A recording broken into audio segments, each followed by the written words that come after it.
Siguen las protestas de los agricultores y, como siempre ocurre cuando hay protestas de los agricultores, aparece la noticia de que en este caso, por ejemplo, los limones tienen un precio de 20 céntimos en origen, pero que se venden a casi 2 euros el kilo en el supermercado y que por lo tanto hay un margen excesivo y están los especuladores en el medio y que están dañando al productor. Lo primero que hay que tener en cuenta es que el limón en el árbol del productor y el limón en el supermercado no es el mismo producto, porque para que llegue al supermercado, ese limón del árbol hay que recogerlo, limpiarlo, envasarlo, transportarlo, eventualmente almacenarlo en cámaras frigoríficas y asumir un riesgo a lo largo de todo el proceso, porque como cualquiera sabe, todos los limones que se arrancan del árbol finalmente no se venden, algunos porque se ponen malos, otros porque no están en buenas condiciones o por lo que sea. Y como si todo eso no fuera suficiente, en cada etapa hay impuestos. Ahora el IVA de los limones es cero, pero normalmente es 4%. Pero por ejemplo el transportista tiene que pagar el impuesto especial a la gasolina o al gasoil. Si hay que refrigerarlo, hay que pagar el impuesto especial de electricidad, además del IVA de electricidad y del IVA de los combustibles, etcétera. Por supuesto que todos los trabajadores que están en el medio pagan sus correspondientes cotizaciones sociales, sus correspondientes IRPFs, en el caso que sean empresas pagan impuestos de sociedades, impuestos de actividades económicas, etcétera. Entonces, es una burda trampa, casi te diría en realidad una tontería, comparar el precio del productor con el precio del supermercado.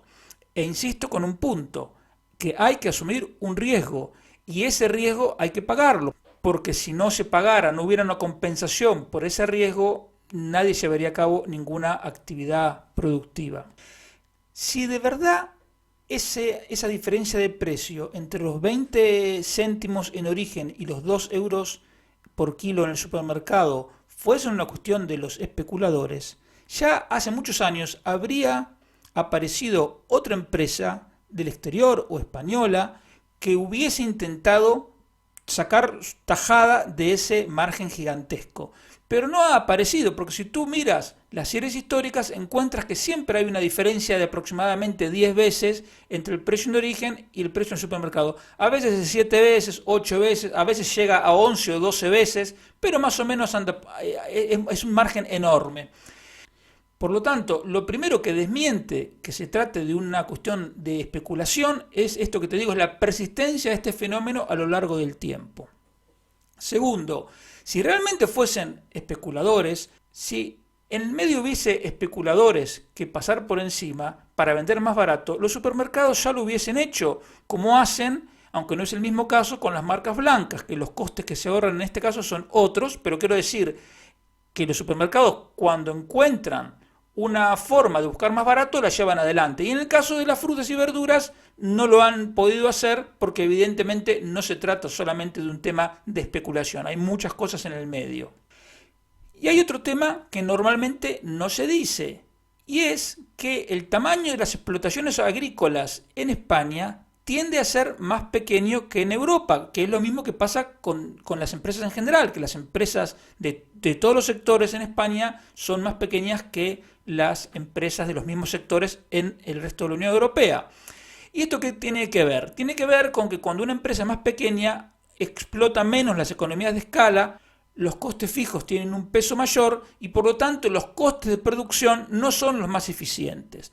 Entonces, yo leí por ahí que el coste de producción de un kilo de limones ronda los 18 céntimos y que se vende a 20 céntimos, o sea, es un margen del alrededor del 10%. A lo mejor una forma que tendrían los productores para mejorar su rentabilidad es agruparse entre varias explotaciones para poder reducir el peso de los costes fijos y bajar el coste de producción de 18 céntimos a 17 o a 16. Y otra alternativa sería una integración vertical. Por ejemplo, si los productores consideran que les pagan muy poco y que el transportista, por ejemplo, se lleva una tajada demasiado grande, pues ellos podrían juntarse entre muchos productores y tener sus propios camiones. Digo un ejemplo cualquiera. Pero si no lo han hecho, es porque evidentemente no es tan fácil. Entonces, ojo con creer que esto es un tema que va a venir un político y lo va a arreglar, o que con una solución simplista se va a poder solucionar, porque no es así, porque hay mucha gente, todos intentándolo hacer lo mejor posible, y sin embargo la realidad sigue siendo la misma a lo largo de los años. Por lo tanto, ojo. Y las soluciones que tenemos a la vista son empobrecedoras y contraproducentes. ¿Por qué? Porque este gobierno comunista ya tiene aprobada una ley de cadena alimentaria.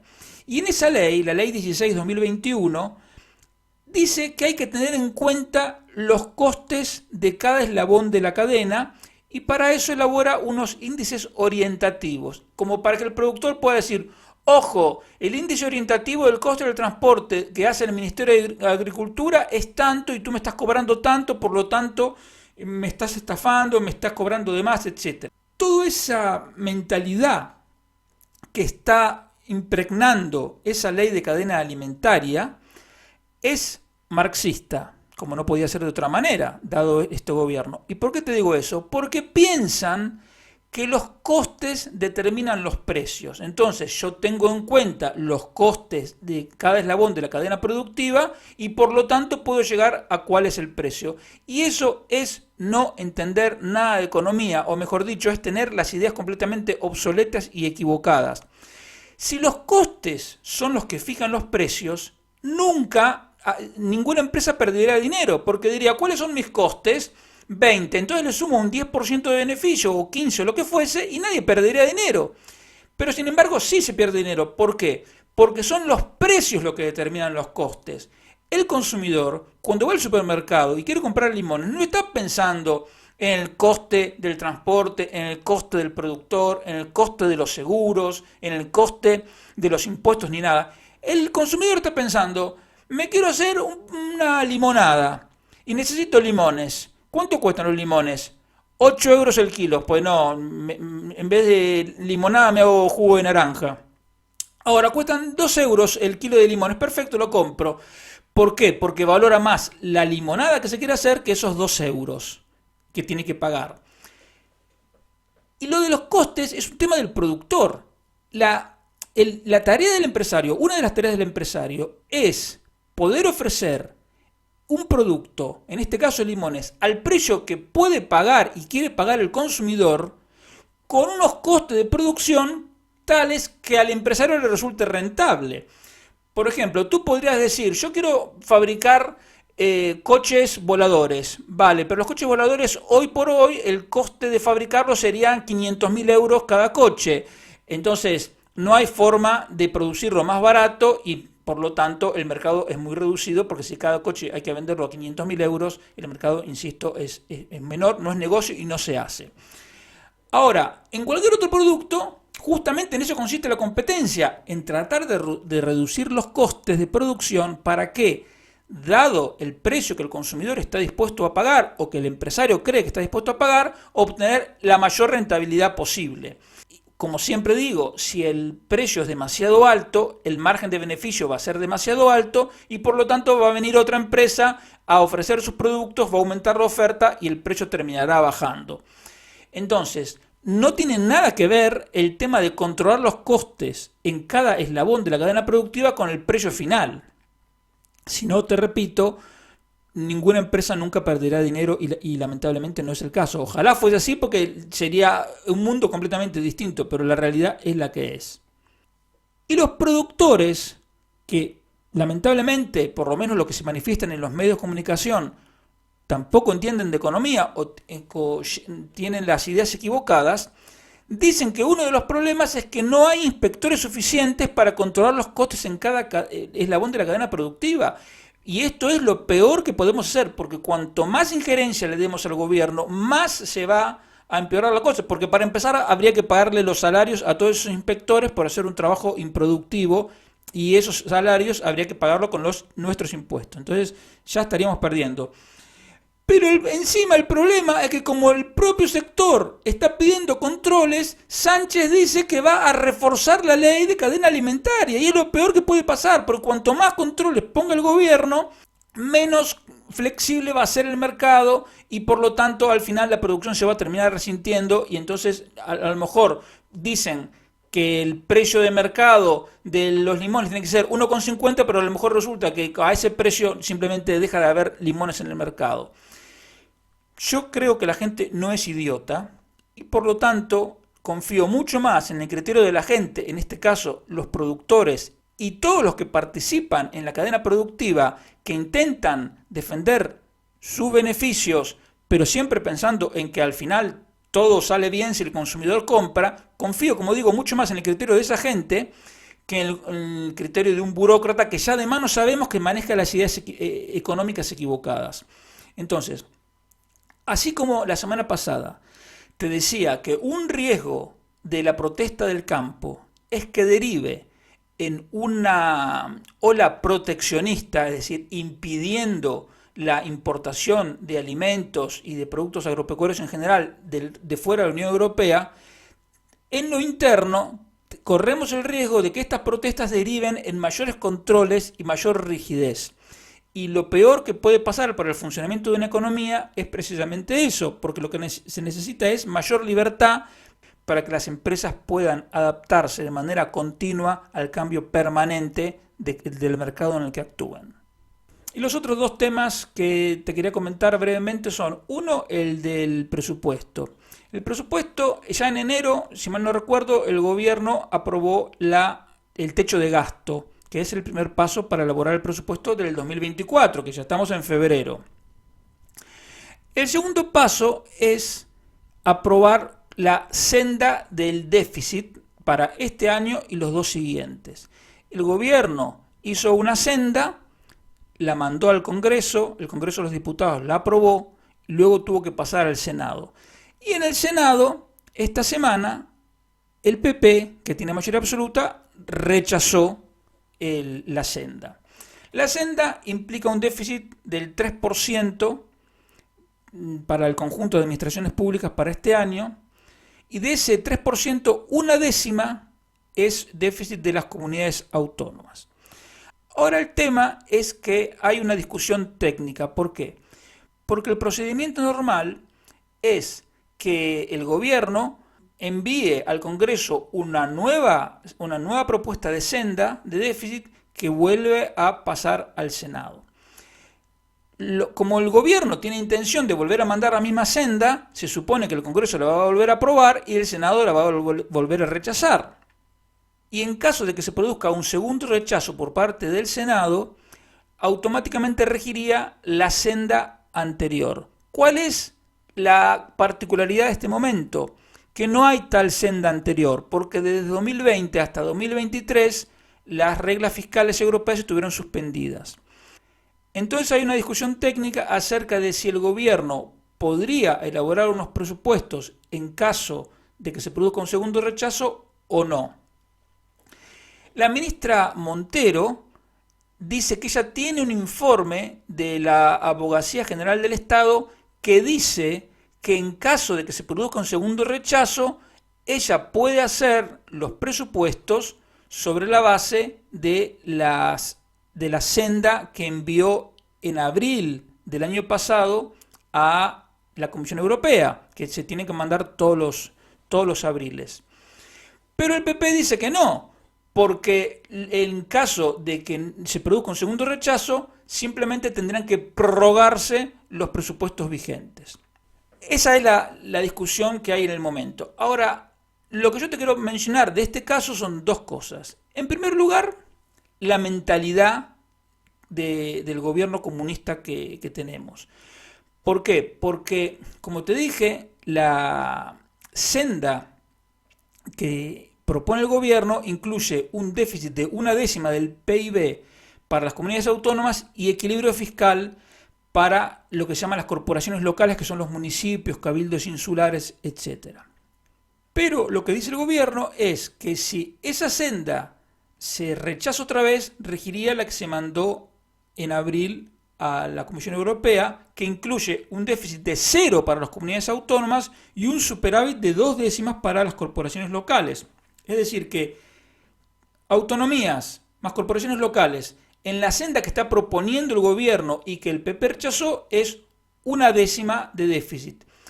Y si hay que volver a la senda de abril, es un superávit de 2 décimas. Por lo tanto, estamos hablando de una diferencia de 3 décimas, que parece una chorrada, pero en millones de euros son mucho, porque estamos hablando del PIB de España. Entonces son unos 4.500 millones que se podrían gastar o no gastar, según una senda u otra senda. Y lo increíble es que la ministra Montero, que no por casualidad de joven estaba afiliada al Partido Comunista, dice que rechazar la senda obligaría a una senda más exigente y que por lo tanto castigaría a comunidades autónomas y ayuntamientos. Y tú fíjate la mentalidad, ¿cómo es que castigaría? Castigaría porque tienen que gastar menos, pero ella ni se... Claro, porque ella es del partido que piensa que el dinero público no es de nadie. Pero la realidad es que esos 4.500 millones que se podrían gastar o no gastar surgen de nuestros impuestos o de nuestros futuros impuestos en caso de que se financien con deuda pública. Por lo tanto, lo que nos interesa a nosotros como ciudadanos es que eso no se gaste y que, por lo tanto, si se rechaza la nueva senda y hay que ir a la senda más exigente para los políticos, porque para las familias es lo de todos los días, porque las familias viven con déficit 0 o incluso con superávit fiscal, porque las familias intentan ahorrar un poquito y las que no pueden no gastan más de lo que tienen, están en déficit 0. Pero para los políticos un déficit 0 es algo exigente. Pues no. Los políticos tendrían que hacer como mínimo lo mismo que nosotros, cada uno en nuestros hogares, déficit 0.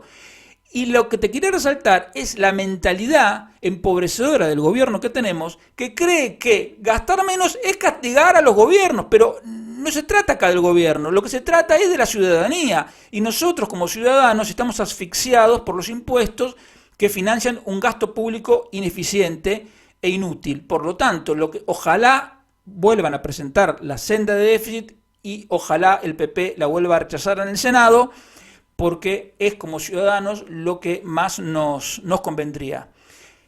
Que después, de todas maneras, ya sabemos que por más que haya una senda, el gobierno si va a querer gastar más, va a gastar más porque este gobierno hace lo que quiere y porque consideran que el cumplimiento de la ley es algo opcional.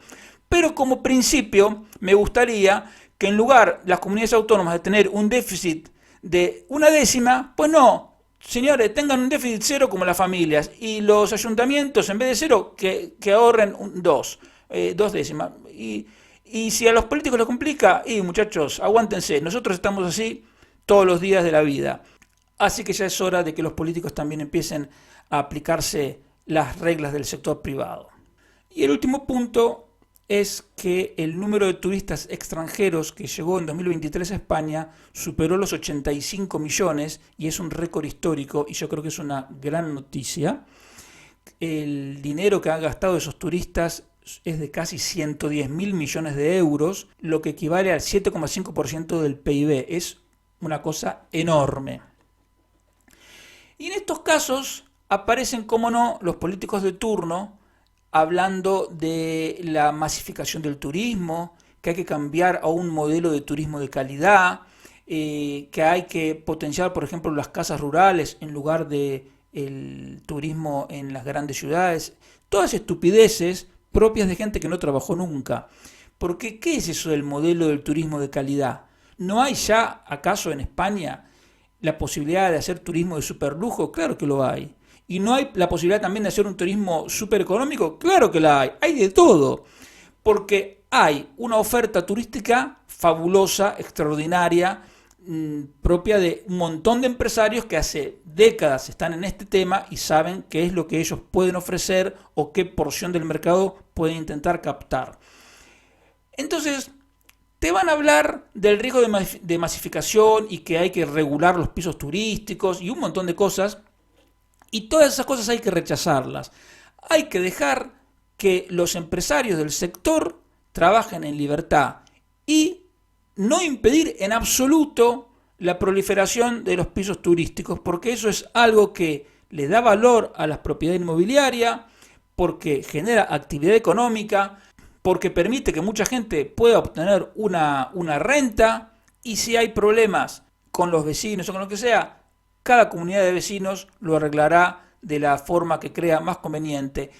Pero lo que quiero decir es, ir contra los pisos turísticos es pegarse un tiro en el pie, porque son 5 millones de puestos de trabajo los que dependen de manera más directa del turismo. Tienes 2.600.000 personas que trabajan en el comercio, 1.300.000 que trabajan en la hostelería, 800.000 que trabajan en el transporte y 300.000 que trabajan en el sector del arte, el ocio y actividades recreativas. No te digo que esos 5 millones de puestos de trabajo dependen exclusivamente del turismo, pero toda esa gente sí depende en gran medida del turismo. Entonces, por ejemplo, ir contra los pisos turísticos es encarecer el turismo extranjero, por lo tanto hay gente que no vendría, porque es como si tú te quieres ir unos días a Dinamarca y entonces miras los precios de los hoteles en Dinamarca y dices, mira, mejor nos vamos a Benidorm.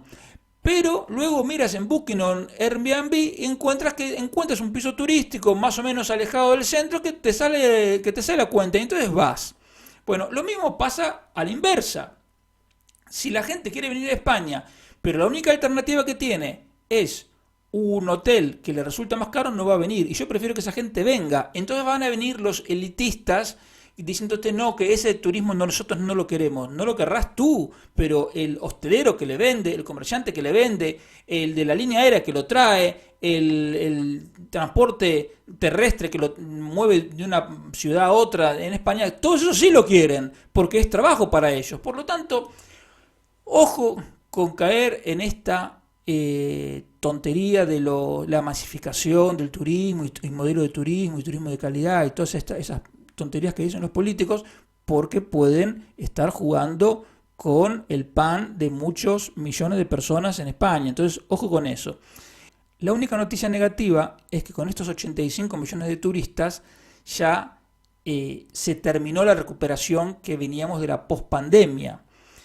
Entonces, hasta ahora, luego del hundimiento del turismo en 2020, en el que hubo meses enteros en que no llegó ningún turista del exterior, hubo un crecimiento muy rápido en el 21, en el 22 y cada vez más lento, pero aún así rápido en el 23.